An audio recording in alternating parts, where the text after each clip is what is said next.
റഷ്യയിൽ നിന്നും എണ്ണ വാങ്ങി ഇന്ത്യ മറ്റ് വിപണിയിൽ മറിച്ചു വിൽക്കുന്നുവെന്നാണ് അമേരിക്കയുടെ ഏറ്റവും വലിയ ആക്ഷേപം. ഇന്ത്യയും അമേരിക്കയും തമ്മിലുള്ള ബന്ധം ലേശം വഷളായി വരും. നേരത്തെ ജെയിംസ് നമ്മുടെ മധുകൊട്ടരൊക്കെ റിപ്പോർട്ട് ചെയ്യുമ്പോൾ ഈ നരേന്ദ്രമോദിയും അതുപോലെ തന്നെ ഡൊണാൾഡ് ട്രംപും തമ്മിലുള്ള ബന്ധം നേരത്തെ തന്നെ ലേശം ശിഥിലമായി തുടങ്ങിയെന്നാണ് അവിടെ വാർത്തകൾ പ്രചരിക്കുന്നതെന്നാണ് വിവരം. പറയും എന്തായാലും ഇന്ത്യ നേരിടുന്ന ഒരു വലിയ പ്രതിസന്ധിയാണ് ഇപ്പോൾ ചുരുളഴിഞ്ഞു വരുന്നത്. എന്തായാലും ഇന്ത്യ അതിന് കടുത്ത നിലപാട് ഇപ്പോൾ സ്വീകരിച്ചിരിക്കുകയാണ്. പ്രത്യേകിച്ച് റഷ്യയിൽ നിന്ന് എണ്ണ വാങ്ങി യുക്രൈൻ യുദ്ധത്തെ റഷ്യയ്ക്ക് വേണ്ടി ഇന്ത്യ സ്പോൺസർ ചെയ്യുന്നുവെന്നാണ് ആദ്യം ആരോപണം ഉന്നയിച്ചത്. ഇപ്പോൾ അതിൻ്റെ കൂടെ വേറൊരു ആരോപണം കൂടി അമേരിക്ക ഉന്നയിച്ചിരിക്കുന്നു. ഇന്ത്യ റഷ്യയിൽ നിന്ന് എണ്ണ വാങ്ങി അത് പൊതുവിപണിയിൽ മറിച്ചു വിറ്റ് വലിയ കോടികൾ ഉണ്ടാക്കുന്നു എന്നാണ് ട്രംപ് വരെ ആരോപിക്കുന്നത്.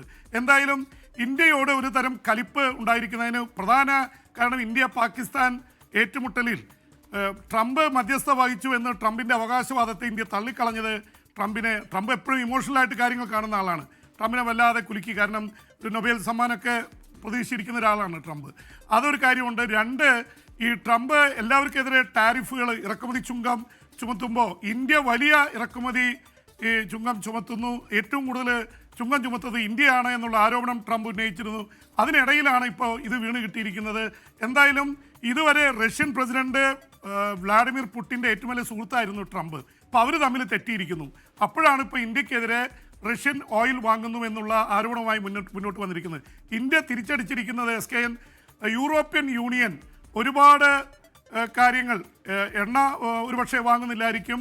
അത് പരമ്പരാഗതമായിട്ട് ഇന്ത്യ വാങ്ങിയിരുന്ന ഗൾഫ് രാജ്യങ്ങളിൽ നിന്ന് യൂറോപ്പ് വാങ്ങാൻ തുടങ്ങിയതോടെ എണ്ണ വില കൂടി.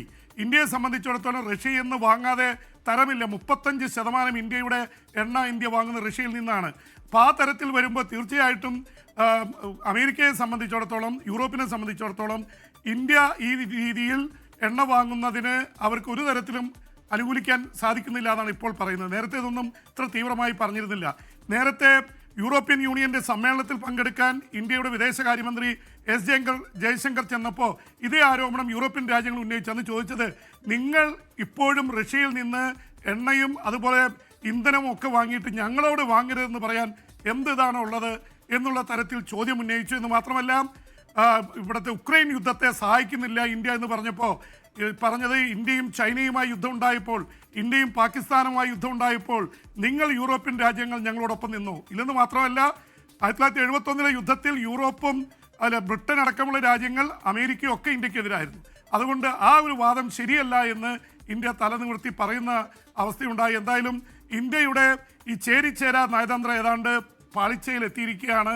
ഒരുപക്ഷെ ഇന്ത്യ സർക്കാർ നേരിടുന്ന ഏറ്റവും വലിയതാണ്. എന്ന് മാത്രമല്ല നമ്മുടെ ചൈനയുടെ ബെൽറ്റ് ആൻഡ് റോഡ് ഇനിഷ്യേറ്റീവിനെതിരെ ഇന്ത്യ കൊണ്ടുവന്ന ലക്ഷക്കണക്കിന് കോടിയുടെ ഒരു പദ്ധതിയാണ് India middle east Europe economic corridor. സാമ്പത്തിക ഇടനാഴി, ലക്ഷക്കണക്കിന് കോടി നേരിട്ട് ഇന്ത്യയിൽ നിന്ന് യൂറോപ്പിലേക്ക് എത്താനുള്ള വിപണിയിലേക്കുള്ള വലിയൊരു ഇതായിരുന്നു ചൈനയ്ക്ക് ബദലായി. പക്ഷെ അതും അവതാളത്തിലായിരിക്കുന്നു. അതിൽ Saudi Arabia, European union, United States of America, India, ഇത്രയും രാജ്യങ്ങൾ ആണ് പ്രധാനമായിട്ട് ഇതിന് പങ്കാളികളായിരുന്നത്. അവർ ഇപ്പോൾ പലരും ബാക്ക് ഔട്ട് ചെയ്യുന്ന തരത്തിലേക്ക് കാര്യങ്ങൾ പോയിരിക്കുന്നു. അതുകൊണ്ട് ഉക്രൈൻ യുദ്ധത്തിൻ്റെ വലിയൊരു ക്ഷീണം ഇന്ത്യയുടെ സാമ്പത്തിക ഇടനാഴിക്ക് കൂടി സംഭവിച്ചിരിക്കുന്നു. Okay, thank you Bibi James. ഇനി വിദേശ വാർത്തകളുമായി നമുക്ക് നാളെ സന്ധിക്കാം. വണക്കം. ലോകത്തെവിടെയായാലും ഏത് സമയത്തും 24 വാർത്തകളും ഓഗ്മെന്റഡ് റിയാലിറ്റി പാക്കേജുകളും എക്സ്പ്ലെയിനറുകളും വിശദമായി കാണാൻ ഞങ്ങളുടെ യൂട്യൂബ് ചാനൽ നിങ്ങൾക്ക് സബ്സ്ക്രൈബ് ചെയ്യാം.